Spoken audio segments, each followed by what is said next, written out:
I'll start with this. What are the online risks today? I would normally ask straight away, hands up, what do you think the risks are?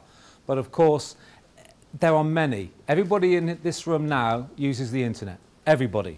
Now, if I'd asked that 10 years ago, chances are one or two of you must say, well, haven't yet. But nowadays, everybody uses it. You'll see statistics that will say 99% of all children use the internet. To me, it's 100%. And of course, the internet has become completely mobile. I've got iPhones, you've got iPhones, Blackberries. You will probably have been sending posts, blogs, anything today already. So if you're doing it, so are the children. And these are children, not just young people. As far as I'm concerned, anybody who's above the age of 5, his chances are, is now already on a computer and no doubt on the internet. So this is something we've got to look at as how to protect children, not just young adults or even young people. Because the minute they're born, a lot of unborn children now have online profiles. Yeah, they do. I've got statistics on other presentations. They do, because parents have already put them up there. So suddenly here are the risks. You can see here, they're written up for you.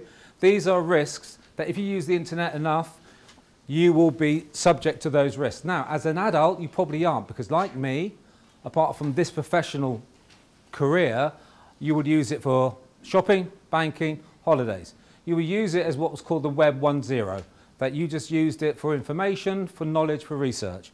Then became Web 2.0, which became the interaction. This is all about interaction, going somewhere to interact or find or even interact with somebody, or a website, which is still somebody behind it. Next is Web 0.30.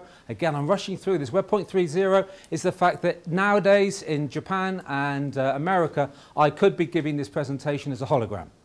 It's out there, it's already there. Augmented reality is all about getting in American schools, teachers are now teaching to 3 or 4 schools through augmented reality, through markers, through Wi-Fi, and it's a hologram. Because a lot of the schools now adopt the process by giving either iPads or good notebooks to their students. This is it, it's not the future, it's now. So all these risks are here. But to children under the age of 16, as far as I'm concerned, law says 18, I say 16. Why? Because at 16 you can get married.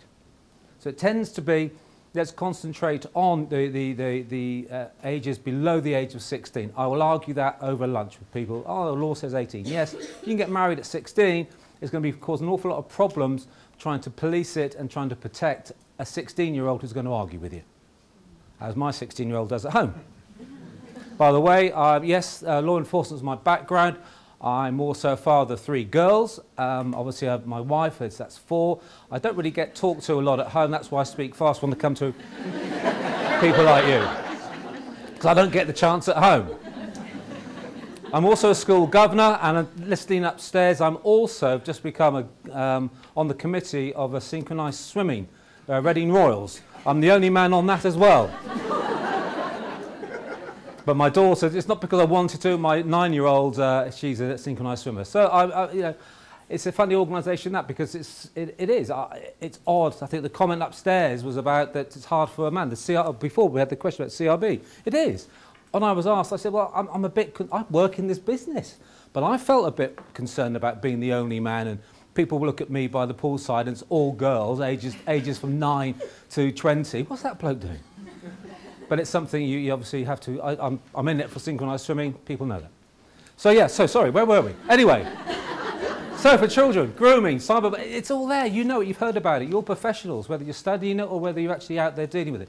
And you are the professionals who, as far as I'm concerned, anything crops up today that you don't know. When I mention things on the internet or websites, go and have a look, because all this is about. Early intervention, but we can only intervene if we know or understand what is actually happening. How does a child interact online?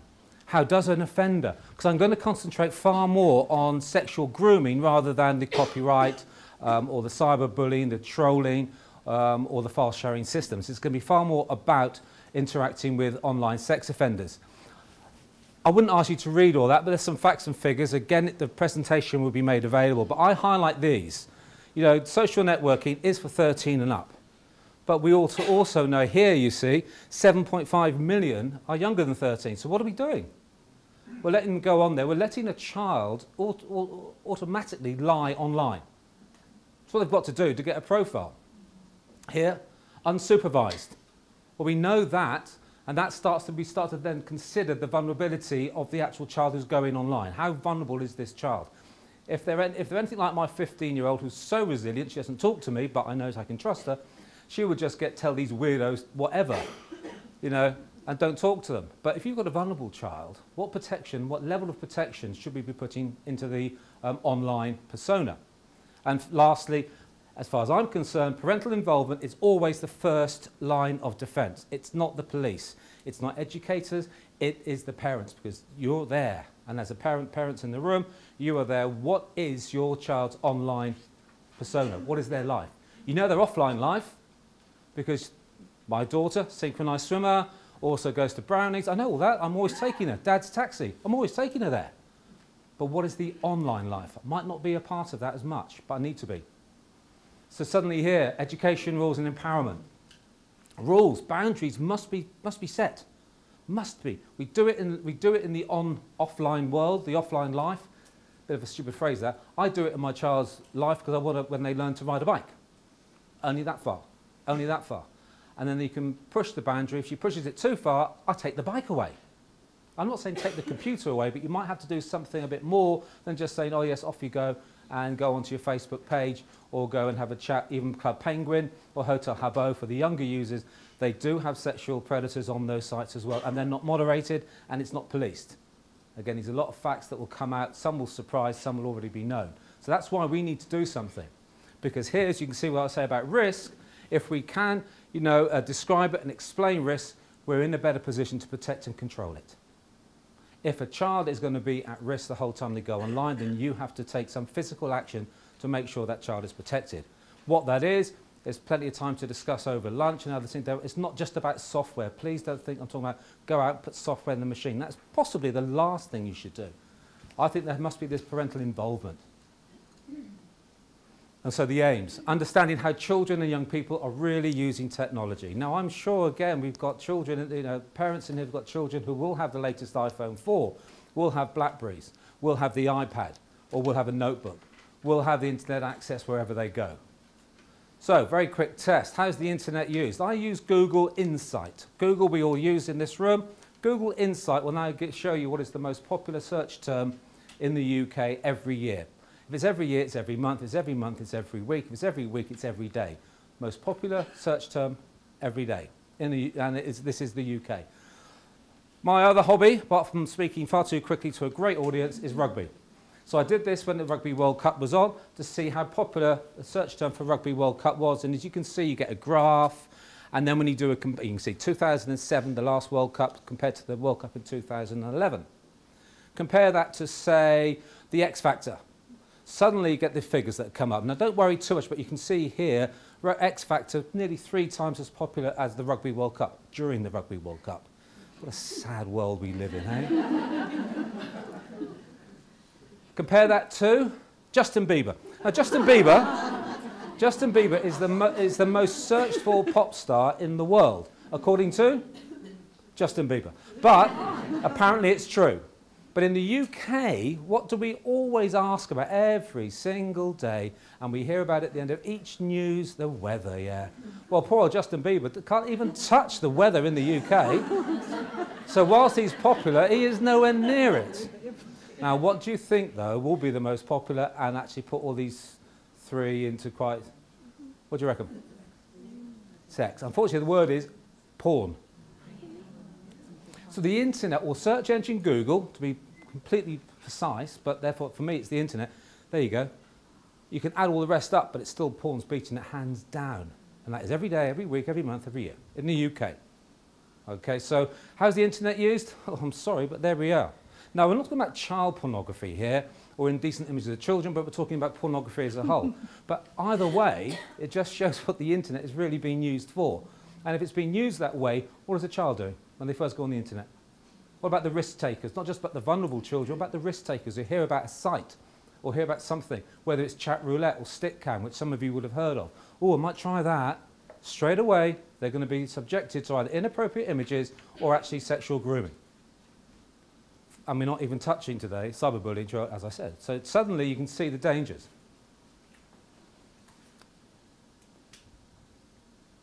Haven't got time. Always ask that question. Come on then, tell me how you can access sex on the internet, and nobody ever puts their hands up. Okay. You occasionally get one or two. You occasionally, oh yeah, but I gave it away. There you go.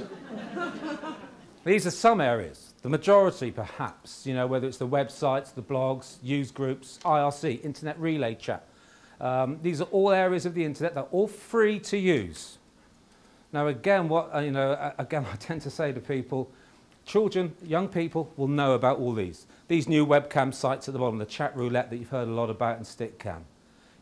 As far as I'm concerned, they shouldn't be using it. So when you've got the young people or children using these sites, they shouldn't be.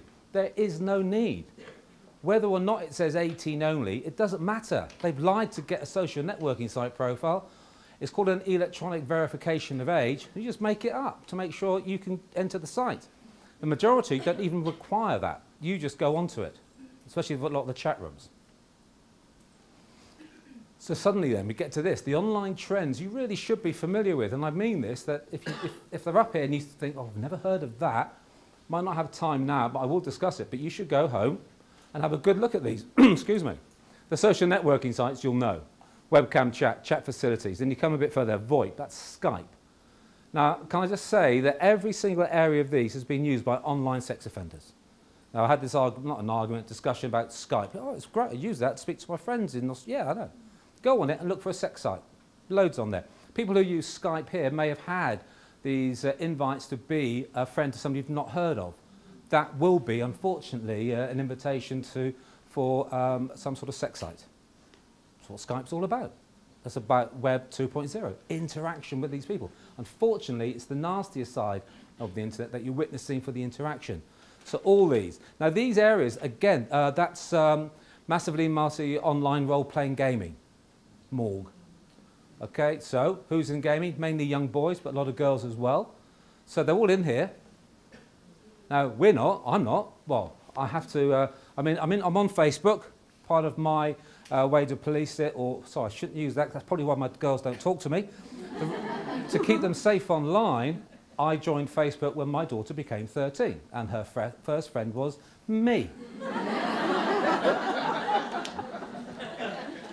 And I monitored, and I allowed her 50, then 80, and I just monitored it, and I control her password. Again, this is for how you can protect it. Now she's now coming up to 15. She's got about 200. They're all real people. I know that from the dance group or from the school. She's on to 250, 260. I'm on 32. So if I leave it with you, can you ask me? I'm a bit more popular. So here's what we've just discussed. You can see them all there. You might have heard of them, whether the file sharing systems, if I say they're all illegal, someone will say, well, no, they're not. No. If they were used for what they were set up for, they wouldn't be. But LimeWire and things like GigaTribe, 99% of all its material is illegal. Whether it's a movie, a picture, indecent, or some sort of pornography. Okay, so they will use these file sharing systems because it's an easy way to get your music, to get your pictures, to get other things. And they will fall foul of them, of the inappropriate images, as well as perhaps even being arrested for having an indecent image by mistake. It could happen. So all these areas. Now, the reason I put this up is when you compare it to where the online predators are operating. Now, as I said, 7 years I spent either as a child being aged 12 in these areas or as an online offender myself. And that's where I operated on the whole time. And that is where it's still there today. Now, please don't think there's an army of police officers out there. Al mentioned CEOP earlier. They don't have any actually doing this work anymore. There's about 4 in the UK, police officers who are doing this work.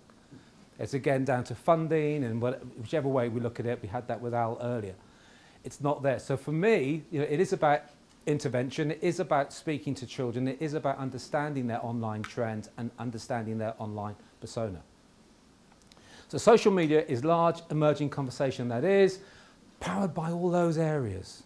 Now, a lot of people in here are students and will be a lot younger than me, and you'll look at it and go, yeah, I'm on most of those. For other people, those I've highlighted the ones that you can't really read on there, but you may have heard of. But you can see that Twitter's up there, obviously all the social networking sites, the blogging.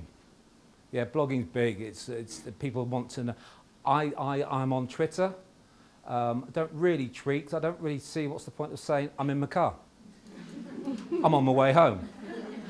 Still don't really get it, but you know, I can understand why it's so popular. But what we need to understand now is this, for me, is so important. And it's the existing research which I assisted on, and what type of online user is your child. Is the child that you're going to see every single day, whether as a parent or as a carer or as an educator or within health. What sort of, and we need to know this, to ask these questions, to understand their type of usage.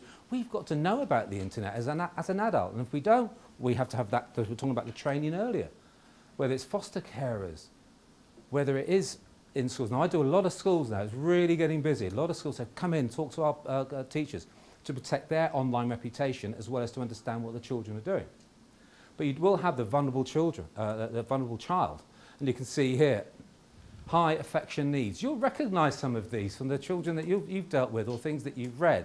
Now, if you've got a vulnerable child, straight away you've got to understand that they're going to be in all these areas of the internet. Why? Because they get this attention. They will get it. You go onto a chat room, and I advise you to try it once. Go into a chat room. I don't show it here, but I've got one. When you go, say you're 13, a 13-year-old Lucy from Wickham. You will be groomed immediately. Immediately. It will take 5 seconds, and you'll be bombarded. Now, I've done it. I've tested it. I've got one on a presentation. When I put on John 52 Reading, none. So it doesn't take too much research to realise where the problem lies. But who's going to be using it more? The 13, 14-year-old girl, boy, or, yeah, they are. Because they've either heard about it or they know about it. So a vulnerable child. Then we've got the risk takers. Now, I'll be honest, I look at my daughters. Certainly, my middle daughter's here. She's a bit of a risk taker. I can see that already, just by the way she behaves. You get to know your children. You get to know the people you look after. Seeks adventure, disinhibited, feel in control. They want to try things out. That's quite a lot of children. It's not just my middle ones, probably all three, but as they grow older, a certain amount of resilience, as we'll come on to, actually comes into it. So you will, if you're lucky, have a resilient child. My 15-year-old certainly is. She really does think she's 22, 23.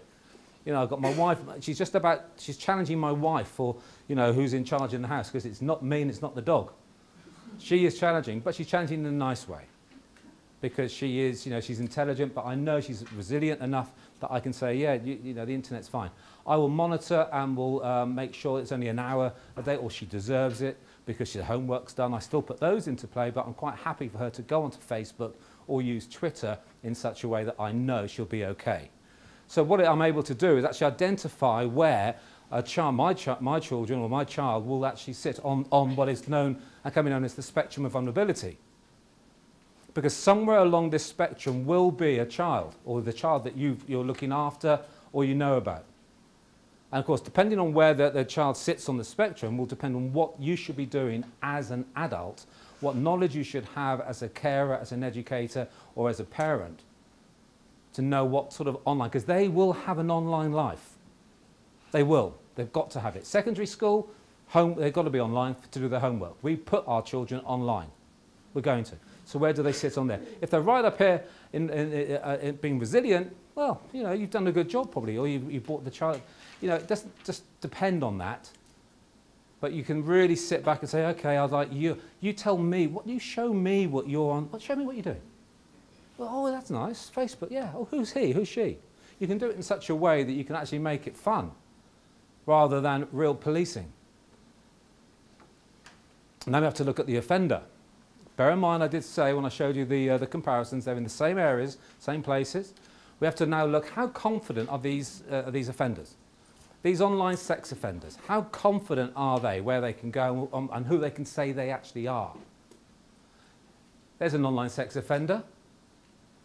Sarah Louise, real name Jahim, was arrested, dealt with, didn't go to prison, just got a suspended sentence, but he's out, now it's all finished with.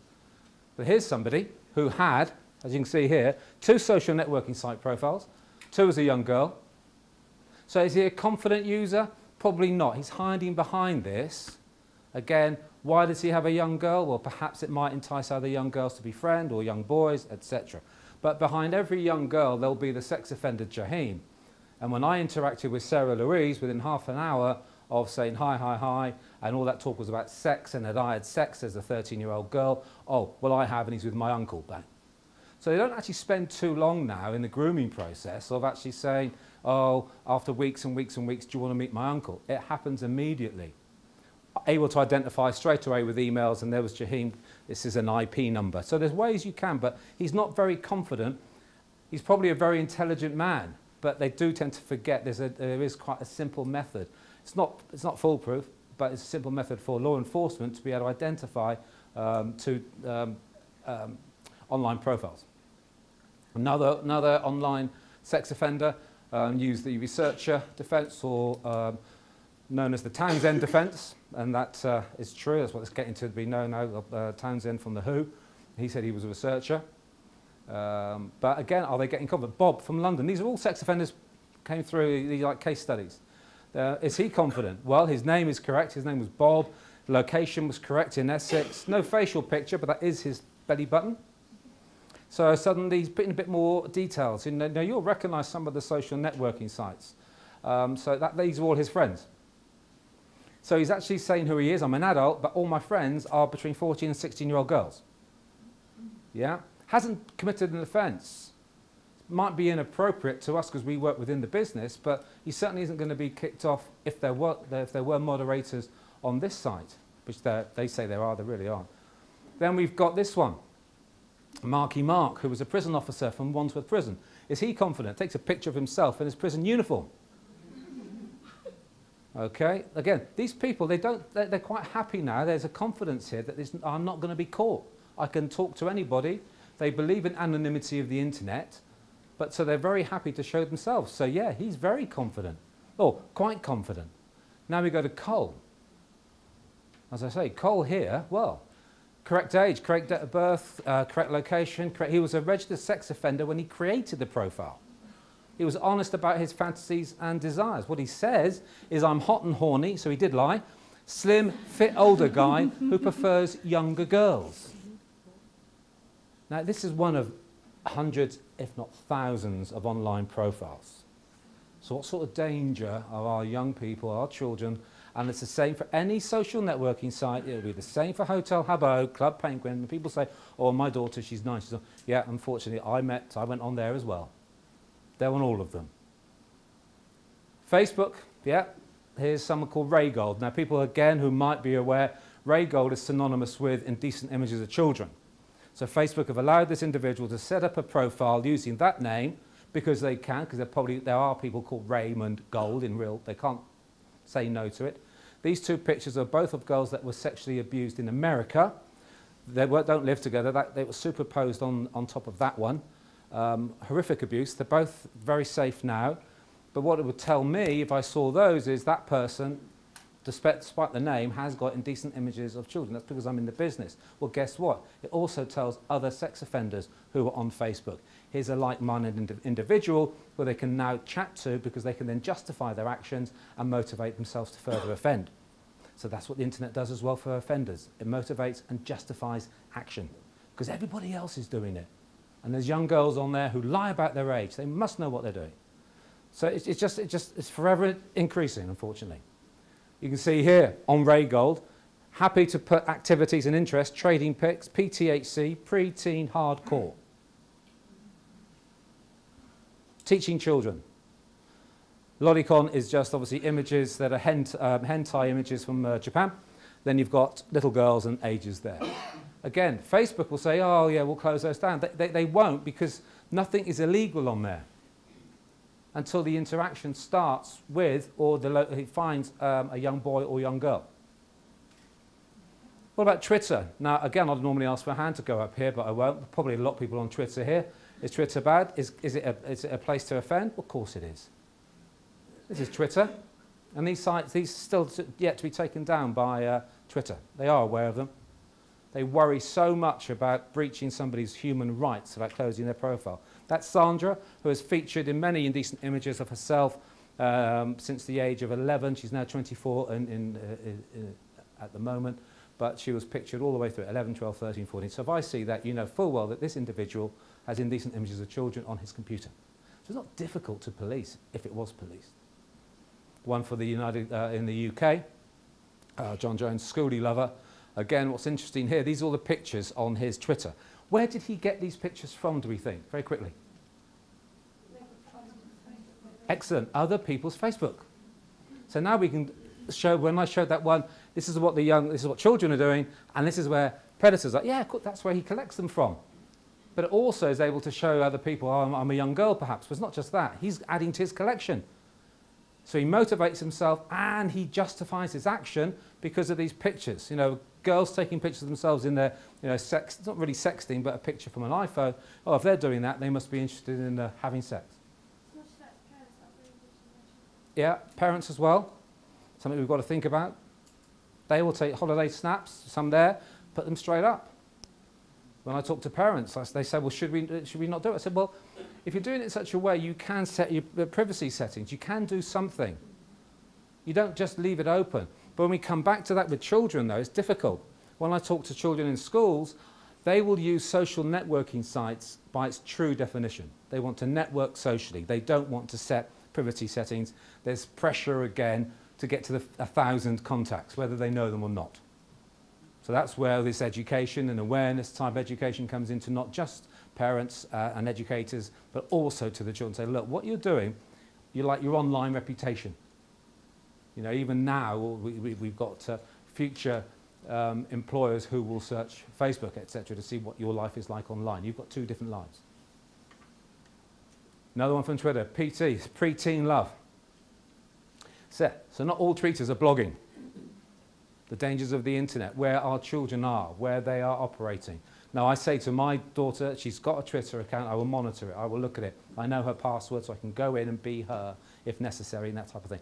Not to catch people, just to see what's actually occurring, and I will let it be known on her Facebook when I go on as her. This is Charlotte's, oh, there's her name. I'm her dad, but they know me. And we have a chat. Yahoo groups, they're not around anymore. Well, they are to a degree, just to show. That's why I believe Twitter's where Twitter is. You could create any type of group to entice or get people in. Now, Yahoo groups, again, another indecent image of a child. Well, it's not per se, but I know that, I don't know the little girl, another American girl horrifically abused. So it tells me something about this user. And the interesting thing about it, you can see here the groups. He actually puts in child abuse. Okay, these are open profiles, open groups for people to join. And I say Yahoo groups isn't around at the moment. Well, it still is in a category, but there are others. You can do this on Twitter. Because even if they do close it down, it will probably take about 3 months to 4 months before it was even looked at. Interesting about this, guess who this was? This was actually a police officer from the Metropolitan Police who worked 2 miles away from me. He had been online and had been abusing children for 5 years. He felt completely and utterly protected. The internet was the best thing that could happen to him. He could remain anonymous. And it was difficult to get him, but we did. But here you see now you have this spectrum of confidence. We talked about the online offender. How confident are they that they can say about themselves? So they can actually, again, this is sexual grooming. This is the online sex offender, just that area. Well, you can have hyper-confident, Cole. You can have a bit suspicious. The other guy is Bob. Or you can have hyper-cautious, which was the police officer. And they really do believe that they are untouchable.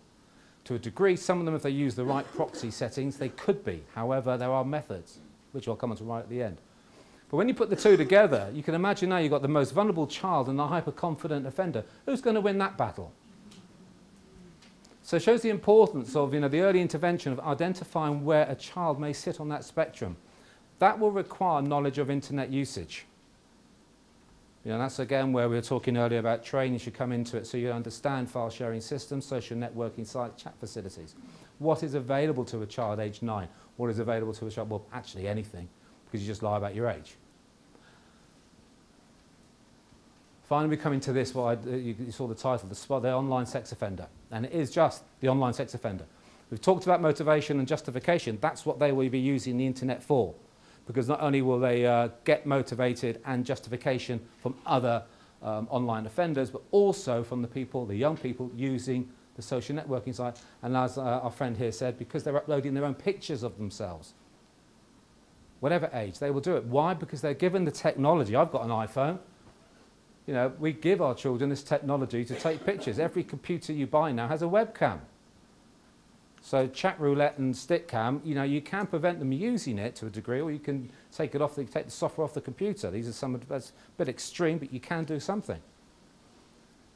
So when we look at the spiral, what I based it on was my research, which I worked on to see what the, what was the link between images, indecent images of children, and hands-on abuse. I'm going to run through this because I'm aware of the time. Have I gone over yet, Steve? Sorry, I just only... Just in that moment. It's in that moment. So basically here, 150 sex offenders I interacted with in that time. It wasn't limited to that, it's just I couldn't work any harder, honest. So out of this lot, 34 travelled into London to meet a 12, 13-year-old girl to have sex. Yeah, could have done one a day easily, just didn't have the time or the resources. 42 discussed it, but arrested before they got that far because they had access to children already, so the risk assessment went up. They'd committed arrestable offences, so they were arrested before they actually carried on. Of the others, they all had either caused, incited, engaged in, or caused a child to watch a sexual act. Guess what using? Webcam. Worst invention, well, great for family in Australia and South Africa, but the worst type of invention for online abuse. Of the 116, these virtual offenders, as I call them, they have, in my opinion, they committed a contact offence.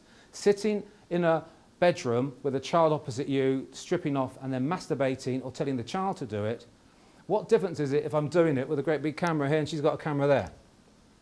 You know, it's still as serious, it's still as a horrendous type offence. It might not be we're in the same room, but if you look at the mens rea, the thought process of this offender, he is like a hands-on abuser. So we have this virtual sex offender. And of all 150, 148 of them had indecent images of children on their computer. So we go back to this as how they use the internet to actually motivate and justify their online behaviour. The indecent images, which leads to this fantasy. Fantasy as in wanton desires, not an Alice in Wonderland. Always enhanced by online activity. The chat facilities, the chat roulettes. There will be this interaction, which will obviously result in masturbation and orgasm. I say it did. The webcam will come on, and that's where the offender will say, have you seen a man do this before? It happened. Social networking sites. What social networking site would do, it adds credibility, reality to the individual behind the interaction. I've got a name, Beth. Social networking, picture of Beth. Oh, webcam of Beth. This carries on all the way down. Instant messaging was brought in because then it's one-to-one. I'm dealing just with Beth, not her friends, just Beth, and also it allows for the webcam to be turned on and webcam activity. Whether or not Beth turns hers on, the offender will. Chances are both will. So it allows for this contact. And again, it builds up to eventually the meet offline. As I say, 38, half the 150, within 24 hours, we're talking about meeting for sex. All because where it began was the chat rooms where children really shouldn't be, but it's easy to be, but they are in social networking sites. So when we look at the difference, what's always been thought of as the friendship forming phase, this was back in 2003, all the way down to the sexual phase, what the internet has done here is facilitated the speed of offending because of no need for friendship, no need for relationship forming, because it's been done for them. There's a lovely social networking site profile of that child. They've got pictures that they've uploaded. They've got everything. They don't need that. Exclusivity phase, yeah, online services allow that, just you and me. One-to-one, peer-to-peer. No worries anymore. No need for risk assessment. It's not policed. The internet allows anonymity to a good degree. And the sexual phase is now massive in the sense of webcam, website, sexual grooming. So there's always going to be this sexual phase as they work their way down, even online as well as offline through masturbation. So the options, finally, the options open to law enforcement, criminal investigation and crime prevention. Well, for crime investigation, only if the offence is reported. Hey, guess what? Doesn't get reported. So we're not going to get an investigation. Crime prevention, only if there's a recognition of a problem. There's only a recognition if what? It gets reported. It's not. Forget that. Proactive operations. That's what I did. Yes, we had great results, but because of the top two, police forces will say, you show me the problem, you show me the statistics, then I'll put a budget together and we'll police it. That will never happen, ever happen. So we now look at the options to the victim: forgive, forget, or deal with it. Now, I've dealt with many victims in my time. Forgive tends to happen far more because of interfamiliar sexual abuse, because it's close to the victim. So they'll tend to forgive because of family pressure. It does also go online, because of the time. Forget. Well, they will. But on the online, they can block, create new profile. Let's start thinking about perhaps the resilient individual, and then deal with it. Well, victimology demonstrates children do not report sexual abuse. So this wonderful button that we hear a lot about is useless unless we allow anonymous reporting, which at the moment is not allowed in the UK, for the CEOP button. Now, I don't think anybody from CEOP here, but I say this all the time. They've got to allow anonymous reporting, because a child will not report. That's why Childline is so good, the NSPCC is so good. Until that button says, right, you can press it every time you're online and you feel a problem. But a child aged 13 is not going to press that button when he's got to answer the questions. One, what is your name? Two, you have to agree with a police officer calling around your home address tomorrow. It won't be used effectively. Yeah. Finally, and it is honestly finally, the options to society. Educate parents, carers, on the dangers of the internet and the online trends of children, so we can actually be there for them. Educators as well. You know, we've got to educate our educators on the online trends. Law enforcement, it's all about education for early intervention. If we are dealing with children, then we have to be educated about their online presence and their online trends. Without that, they're on their own, and when they're on their own, they're in massive danger. I've had to go through it quickly, but I'll take any questions later. But I've really enjoyed coming here, because that's why I accepted to speak to you people. But thank you for your time. Sorry it was quick.